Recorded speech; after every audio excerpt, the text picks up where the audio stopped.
Bismillahirrahmanirrahim. Assalamualaikum warahmatullahi wabarakatuh. Waalaikumsalam warahmatullahi wabarakatuh.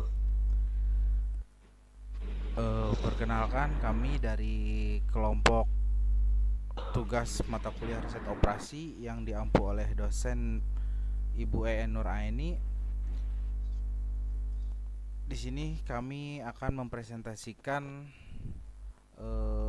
salah satu manajemen proyek, yaitu membangun perumahan solid. Untuk pembawa materinya itu kami satu kelompok ada 3 orang. Yang pertama saya sendiri, Lutfi Mualiman dari kelas K1, dan Deden Uus Saprianto dari kelas K1. Untuk Muhammad Rizky Sumarsono dari kelas K2. Kebetulan untuk presentasi malam ini saudara Rizky tidak bisa mengikutinya karena ada kepentingan yang lain yang tidak bisa ditinggalkan.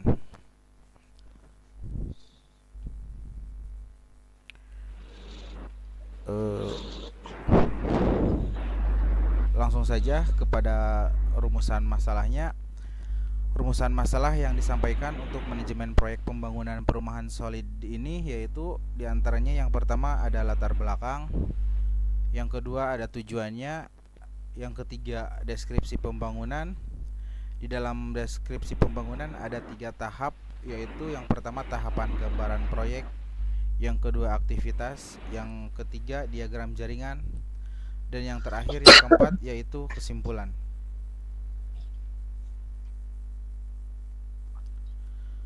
Untuk latar belakang pembangunan perumahan solid,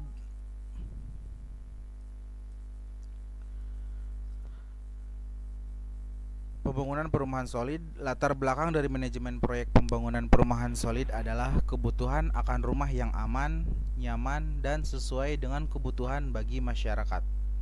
Pembangunan perumahan solid memerlukan perencanaan dan organisasi yang baik untuk memastikan bahwa proyek berjalan sesuai rencana, memenuhi standar kualitas, dan dapat selesai tepat waktu.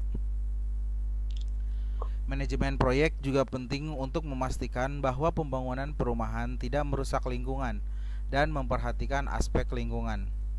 Tanpa manajemen proyek yang baik, pembangunan perumahan dapat menimbulkan masalah lingkungan dan sosial seperti banjir, erosi, dan kerusakan hutan. Dengan demikian, manajemen proyek pembangunan perumahan solid ini sangat penting untuk memastikan bahwa proyek dapat selesai dengan sukses dan memenuhi kebutuhan masyarakat.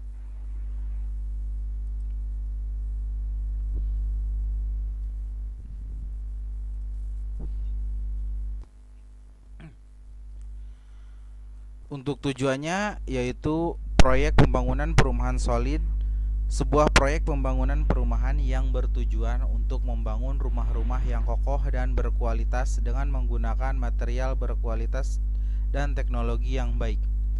Tujuannya adalah untuk memberikan rumah bagi masyarakat yang aman, nyaman, dan sesuai dengan kebutuhan mereka. Proyek ini juga harus memperhatikan aspek lingkungan dan memastikan bahwa pembangunan tidak merusak lingkungan sekitar.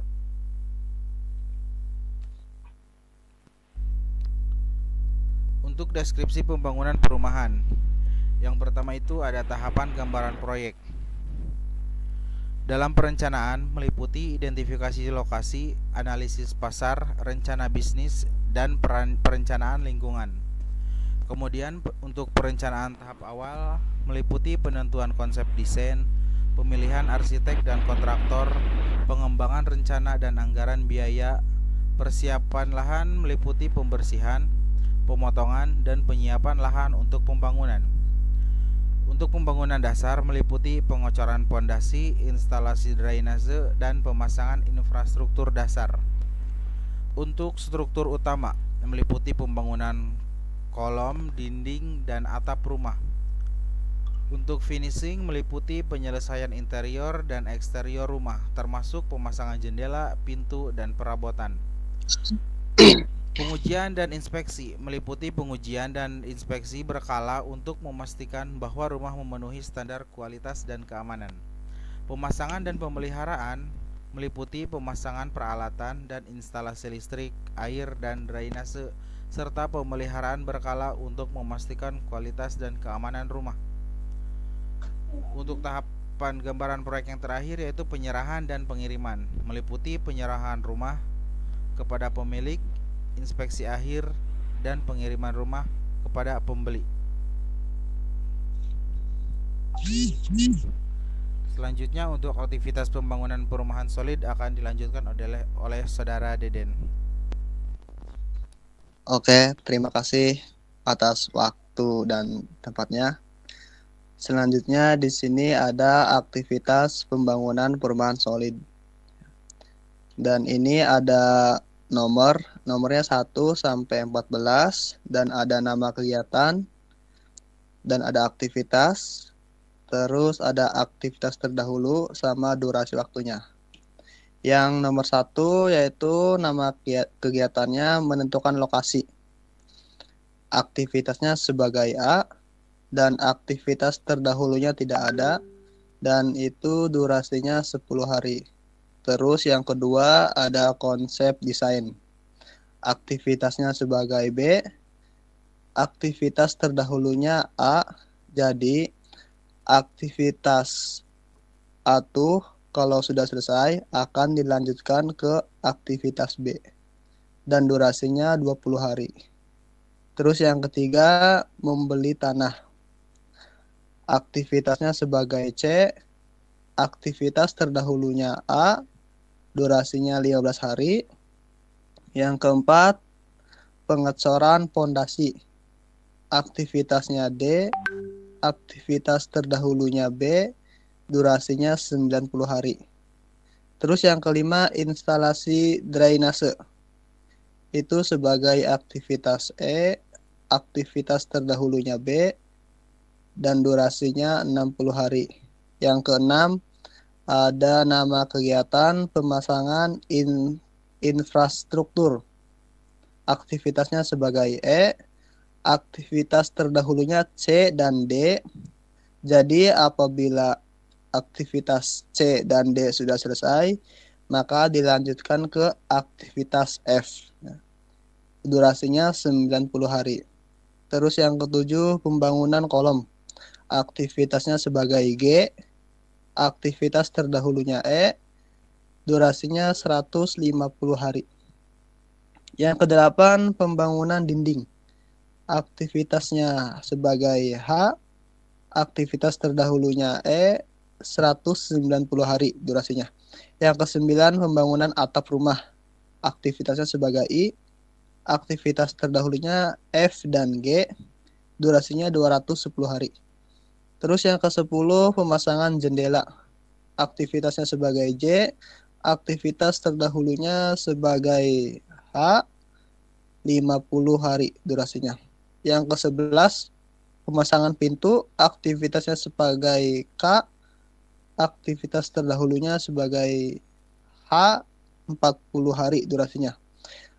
Terus yang ke-12 pengujian dan infeksi. Aktivitasnya L, aktivitas terdahulunya I dan J, durasinya 20 hari. Yang ke-13 pemasangan air. Aktivitasnya M, aktivitas terdahulunya K, durasinya 30 hari. Terus yang terakhir 14 pemasangan listrik.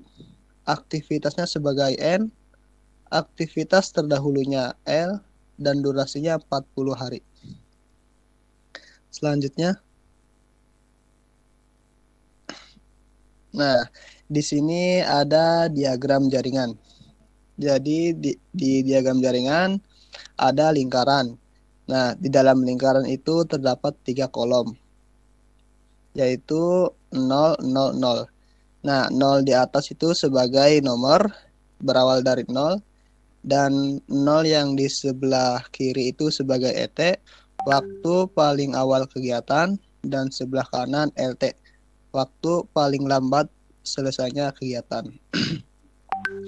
Oke, terus di sini kita urutin dulu dari lingkaran yang 0, terus ke atas ke 1, ke bawah ke 2, ke atas lagi ke C3, ke bawah 4, dan seterusnya sampai 10 yang terakhir. Nah, terus di lingkaran yang 0 sama di lingkaran nomor 1 itu ada kegiatan. Nama kegiatannya A dan itu durasinya 10 hari. Untuk mencari ET berarti ditambahkan. Berarti 0 ditambah 10. Jadi nilainya 10. Terus ke bawah nama kegiatannya B itu waktunya 20 hari, durasinya 10 ditambah 20 yang ke lingkaran 2 30. Nah, terus kita naik ke atas ke lingkaran 3 yaitu nama kegiatannya sebagai D, waktunya 90 hari. Terus 30 ditambah 90 120. Sedangkan yang di lingkaran 1 ke lingkaran 3 itu kan ada nama kegiatannya C. Nah, itu 15. Jadi 10 tambah 15 25. Nah, di dalam ET ini waktu yang diambilnya adalah yang paling banyak. Kalau paling sedikit itu berarti sudah selesai. Nah, gitu. Terus di lingkaran 3 ke lingkaran 5 ada nama kegiatannya F, 120 ditambah 90 240. Sedangkan di bawah dari lingkaran 4 ke lingkaran 5 itu ada nama kegiatan G, 90 ditambah 150 240. Nah, jadi diambilnya yang paling banyak yaitu 240. Nah, terus kita langsung ke lingkaran 8 aja biar cepat ya. Di lingkaran 8 ada kegiatan M ke lingkaran 9. Jadi di 320 ditambah 30 350. Nah, sedangkan di lingkaran 7 ke lingkaran 9 ada 360 ditambah 20. Nah, di sini diambilnya yang paling banyak yaitu lingkaran 7 ke lingkaran 9 kegiatannya L, 380. Nah, 380 ada nama kegiatan yang terakhir yaitu N, 10. 380 ditambah 10, 390. Nah, jadi kita dapat mengambil waktu yang dibutuhkan untuk menyelesaikan proyek utuh sama dengan 390 hari. Nah, itu tuh ET. Terus yang LT dari lingkaran 10 ke lingkaran 9 itu dikurangin. Cara perhitungannya dari 390 dikurangi 10. Ya. Jadi 380. Nah, di 380 ke bawah lingkaran 8 itu ada kegiatannya M. Jadi dikurangi lagi. 380 dikurangi 30. 350. Nah, terus di lingkaran 9 ke lingkaran 7 itu ada namanya kegiatannya L. 380 dikurangi 20.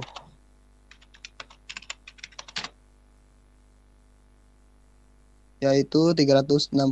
Nah, terus di bawah ada lingkarannya 8 ke lingkaran 6 kegiatannya K.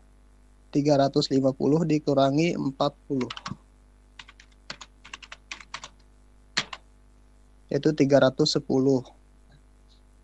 Terus selanjutnya di lingkaran 7 ke lingkaran 5 dulu yaitu 360 dikurangi 120. Nah, 240. Kalau ke bawahnya 310. Terus sampai di lingkaran 2 sama lingkaran 3. Kita percepat saja. Di lingkaran 3 ke bawah kedua itu ada 150 dikurangi 90. Coba. Nah, 60. Nah, ini 60 karena kalau di LT itu mengambil waktu yang paling kecil, bukan yang paling banyak. Terus di lingkaran 4 ke lingkaran 2, 90 dikurangi 30. 90 dikurangi 60, maaf. 90 dikurangi 60.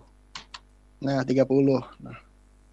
Terus di lingkaran 2 ke lingkaran 1, 30 dikurangi 20 jadi 10. Kalau dari lingkaran 3 ke 1, 150 dikurangi 15. Nah, ini nggak mungkin diambil karena waktunya terlalu lama. Kalau LT itu waktu yang paling cepat. Jadi yang lingkaran 1 10 dikurangi durasi kegiatan A 10 jadi 0. Jadi LT sama ET-nya kembali ke 0 lagi. Selanjutnya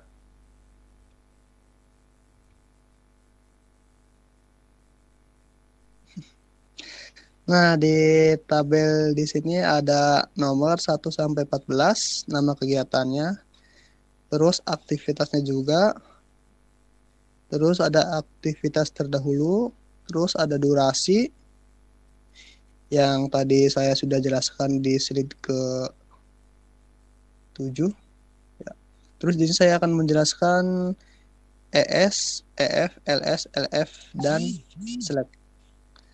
Nah, di samping ada keterangan ES itu saat tercepat dimulai, EF itu saat tercepat diselesaikan, LS itu paling lambat dimulai aktivitas, dan LF itu paling lambat diselesaikan. Kalau select itu LF dikurangi LS, dan itu hasilnya.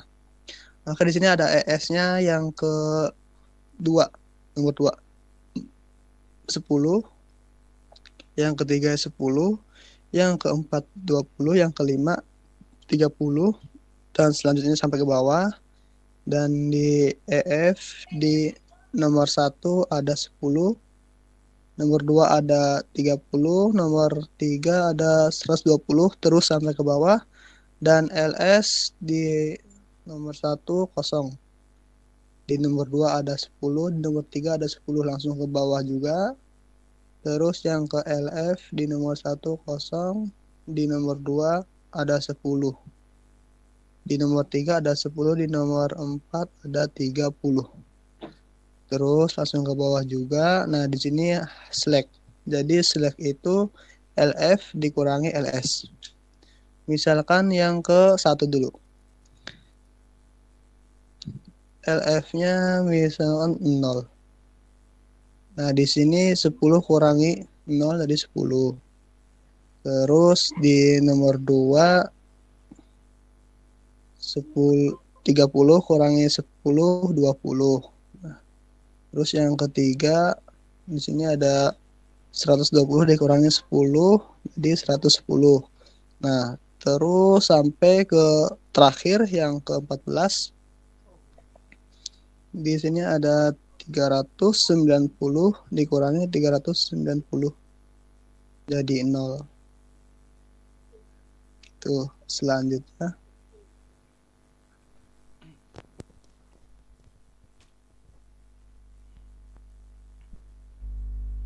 Nah, selanjutnya kesimpulan akan disampaikan oleh Mas Lutfi, silahkan.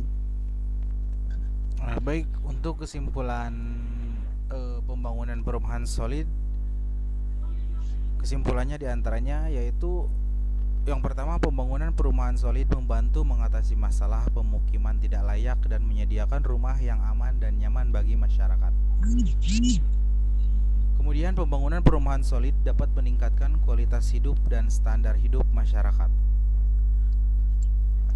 Pembangunan perumahan solid dapat membantu mengatasi masalah pengangguran dan menciptakan lapangan kerja yang baru. Pembangunan perumahan solid memerlukan investasi besar, baik dari pemerintah maupun sektor swasta. dan membutuhkan dukungan yang kuat dari pemerintah dan masyarakat. Kemudian pembangunan perumahan solid harus dilakukan dengan memperhatikan aspek lingkungan, kualitas bahan baku, dan standar konstruksi yang baik agar dapat memberikan manfaat jangka panjang bagi masyarakat. Dan kesimpulan yang terakhir yaitu pembangunan perumahan solid harus dilakukan secara berkesinambungan dan terkoordinasi untuk dapat memenuhi kebutuhan dan tuntutan masyarakat yang berkembang.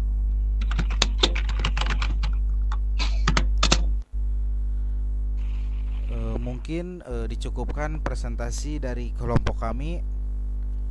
Mohon maaf bila ada kesalahan, mohon maaf bila ada kekurangannya. Kami cukupkan. Terima kasih. Wassalamualaikum warahmatullahi wabarakatuh. Waalaikumsalam warahmatullahi wabarakatuh. Mantap.